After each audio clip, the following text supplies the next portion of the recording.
Yeah, I mean, really good football team, complete football team in all three phases. Return game, they're dangerous. Offensively, obviously, it all starts with Mateer, the quarterback, and what he does. And they've got a bevy of running backs and Burks on the outside that plays extremely well. They move the tight end who was at linebacker, Kanik, to tight end, number 12, and he can find space, he can find areas, and they do a good job of spreading the field and playing with a little tempo, playing not with tempo. So really good. And defensively, they're fast. I've known Brent obviously for a long time, and much respect to a lot of people on their staff. Brent was my defensive coordinator. Kevin Wilson's on their staff now. He was my offensive coordinator. Joe John Finley is the tight end coach. He was the tight end when I was playing there.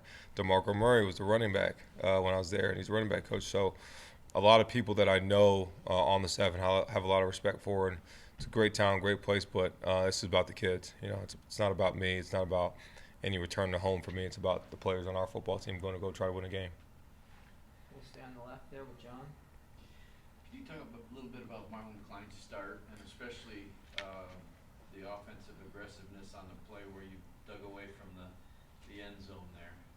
Yeah, I think Marlon has just worked himself into the position that he is in now. He's been in a room with guys like Luke Schoonemaker, Eric Gall, Joel Honiford, uh, you know, Colston Loveland. He's been in the room with some NFL tight ends and guys that have done it at a high level. So he's watched it, and even including Max. He's watched the work, watched how you're supposed to do it, and he's just gotten better and better. And really proud of what he's done, especially improving his ability as a pass catcher. We knew he could block, and he's still got stuff to work on in that phase.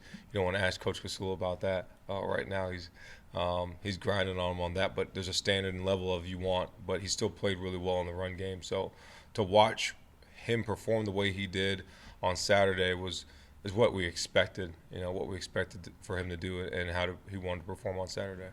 And is that a different, a little play action when you're backed up to your own goal line? Thoughts on that kind of offensive aggressiveness? Sweet play, right? That's it.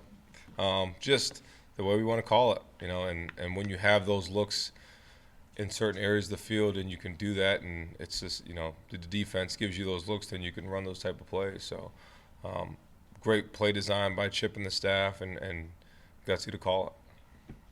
On the left there, Chris. Do you have any idea of the timeline for the Barham appeal? Yeah, literally just heard about it. So, it was upheld, and we don't agree with it. Tony doesn't agree with it. AJ doesn't agree with it. It's a rule we have to get changed and we have to look at in college football just for the general, the game, the toughness of the game and how you want to teach tackling and how you want to teach guys that are 6'3" tackling a guy that's 5'8". He lowers his head and it might be even worse. He tries to duck it to the side. The guy spins, he misses. So there's a way that we have to teach guys how to tackle and what to do. And there was a clear shot early in the game where he had a clear shot and he sawed right through the guy and avoided. He took one step and that's what happened. So that was the ruling, and we'll continue to work and fight for the game, but completely disagree with it, as did Tony and AJ with the Big Ten. So, but we got to move on. So we got the first half without him, and those guys will step up.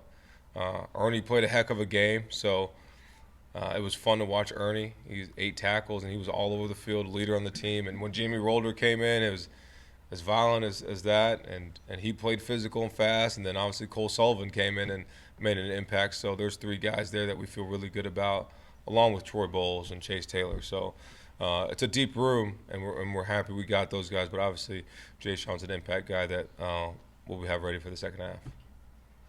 On the right, Tony.